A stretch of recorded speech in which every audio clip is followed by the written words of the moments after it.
This is Optimal Finance Daily, episode 2042. How to use the envelope system to save hundreds per month by Andrea Basse with IWillTeachYouToBeRich.com. And I'm your host and personal finance enthusiast, Diana Merriam. For now, let's get right to today's post and continue optimizing your life. How to use the envelope system to save hundreds per month by Andrea Basse with IWillTeachYouToBeRich.com. The envelope system is a great method for saving money. It works by allocating money for certain categories like eating out, shopping, movies, and so on in envelopes. Once you spend the money in the envelope, that's it for the month. You can't spend more. It's a great system to use if you're in debt because it forces you to be actively aware of your spending. But is it all it's cracked up to be?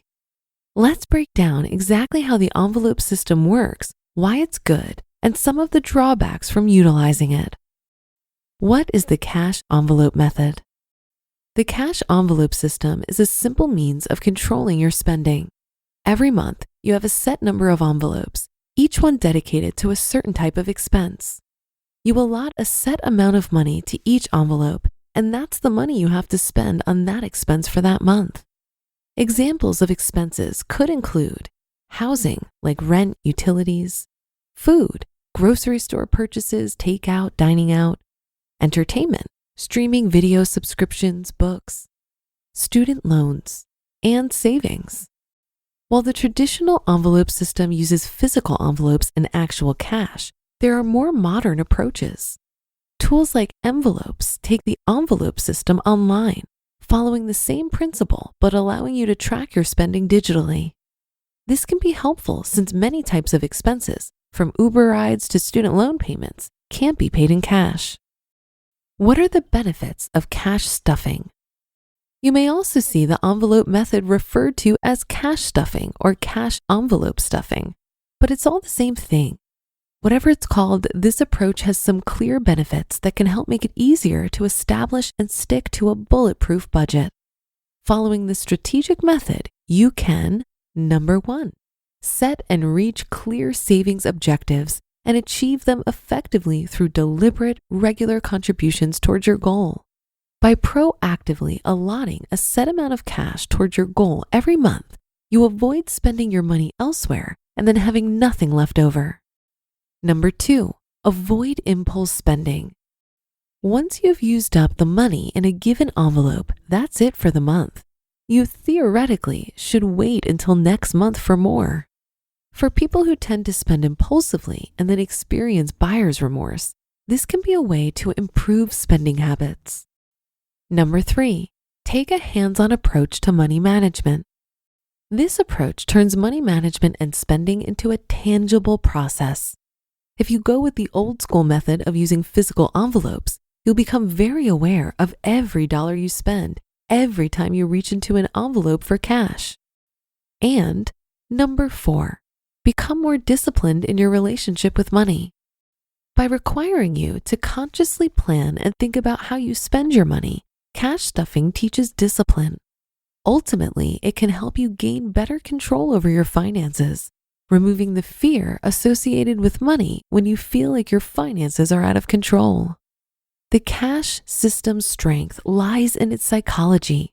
It doesn't require you to completely cut out the things you love, like your morning latte. By allotting envelopes for both necessities like rent and fun stuff like entertainment, you can practice conscious spending. You spend on your money dials, things you value and enjoy, instead of denying yourself all pleasures. How to start using the cash envelope system. Another benefit of the cash envelope system is how easy it is to implement. You don't have to tinker with complex Excel spreadsheets or pay for pricey software to get started. You can begin cash stuffing with your next monthly budget. Here's how to set yourself up for success. Create a budget or conscious spending plan. Before you start envelope stuffing, you'll need a clear budget. Following the conscious spending model, your budget should cover necessities and the extras you don't need, but that improve your quality of life. Your overall budget can be divided into 4 buckets: fixed costs like rent, utilities, food, insurance, healthcare, debt repayments, and transportation. Investments like funds, stocks, and bonds. Savings like cash savings or retirement savings like a 401k or Roth IRA. And guilt-free spending on the wants that make everyday life great, like your Netflix subscription or luxury items you love. With your budget sketched out, you can go on to build a budgeting system, in this case, the envelope method. Even if you don't stick with cash stuffing long term, having a clear budget planner will help you with your overall money management. Create spending categories. Following the conscious spending model, create spending categories within your budget. Let's say you have your savings bucket. You might further divide this into 3 categories, like saving for an emergency fund, saving for special occasions like birthdays and holidays, and saving for a specific goal like a car. Each one of these secondary budget categories will get its own envelope later. Set appropriate spending limits for each category with your conscious spending plan hammered out and your spending categories defined. You can go on to answer the big question: how much will you allot to each category? In some cases, this will be dictated by external factors. Your fixed expenses like rent and car payments aren't negotiable, for example. 2 popular budgeting approaches for divvying up expenses are the 50-20-30 and 70-20-10 rules. The 50-20-30 principle means allocating 50% of after-tax income to necessities, 20% to savings and debts, and 30% to the rest. The 70-20-10 rule means allocating 70% towards expenses, 20% towards savings, and 10% towards giving. These aren't hard and fast rules though, and you have the freedom to establish your own guidelines. The point is to cover all 4 spending buckets: fixed costs, investments, savings, and guilt-free purchases, and then set a reasonable limit for each category, as well as the secondary envelope categories within that category. Each person's budget is unique. Fill your cash envelopes. Now for the fun part, cash stuffing. If you're going old school, you'll need envelopes, something with which to label them, and cash. This raises one drawback of the method. You'll have to go to the ATM to withdraw cash for your envelopes. However, as mentioned, the tangible act of taking money out of the pouches is part of this method's success. It's a psychological trick, making you fully appreciate every dollar you spend. Alternatively, you can use a tech tool like Envelope to digitally allot enough money to your various virtual cash envelope wallets. This can be convenient, especially for expenses paid online. Some modern budget apps can also be linked to your bank account's credit card or debit card to automatically track spending. However, these extras can detract from the psychological power of the original envelope method. Roll cash over into the next month or adjust spending when you first set up the envelope method. Create a budget that leaves you at 0 at month's end, meaning every dollar allocated to your 4 buckets should be spent. As you move forward, you may have cash left over at the end of the month. For example, maybe you canceled that Amazon Prime subscription you never used, joined a coupon program to save money on groceries, or paid off your car. When this happens, it's time to adjust your budget and how you allocate money to your envelopes. You can either adjust your spending, for example, by giving yourself more in the guilt-free category, or roll your cash over into the next month. This can help create a useful buffer for the future. Taking control of your financial future. A cash envelope budget is one of the many tools you can use to improve money management and achieve your financial goals. With its psychological impact, it's a great way to avoid overspending, which can be great for those who struggle with how to save money or find themselves living from one payday to the next.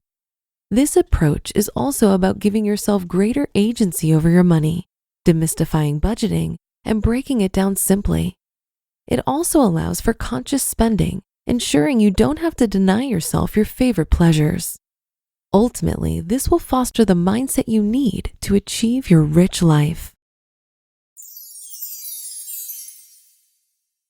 You just listened to the post titled, How to Use the Envelope System to Save Hundreds per Month by Andrea Basse with IWillTeachYouToBeRich.com. Paying for everything in cash is a great tactic to rein in spending if you find yourself mindlessly swiping your credit card. When I was getting out of debt, I stopped using credit cards and paid for everything with my debit card, while also tracking every dollar I spent in an app on my phone. Regardless of how you go about it, I think both cash envelopes and tracking your spending get you to the same goal. They bring more awareness to where you're spending money. I suggest pairing a cash spending only strategy alongside a budget that you're consistently reviewing and tweaking. Awareness alone isn't enough to change your habits. You need to take those insights you gained from your increased awareness and use them to strategize around your budget. I think the goal here is to get yourself to a place where you're consistently living below your means. Once those healthy spending habits are in place, you'll need to think about this stuff a whole lot less, and then you can move beyond cash spending and optimize credit card usage for the reward benefits. I personally focus on credit card churning, where I open a card, spend just enough to earn the signing bonus, and then move on to the next card that has a good signing bonus at the time. So I'm only ever spending on one card at a time. It makes it so much easier to track my spending as well. Now keep in mind that I only started having fun with credit cards in this way after I got completely out of debt and overcame any temptation to overspend. This only works out favorably for me because I am 100% committed to never carrying a credit card balance again. And that's a wrap for another Sunday show. Have a great rest of your day, and I'll see you in just a moment with our bonus episode for the week, where your optimal life awaits.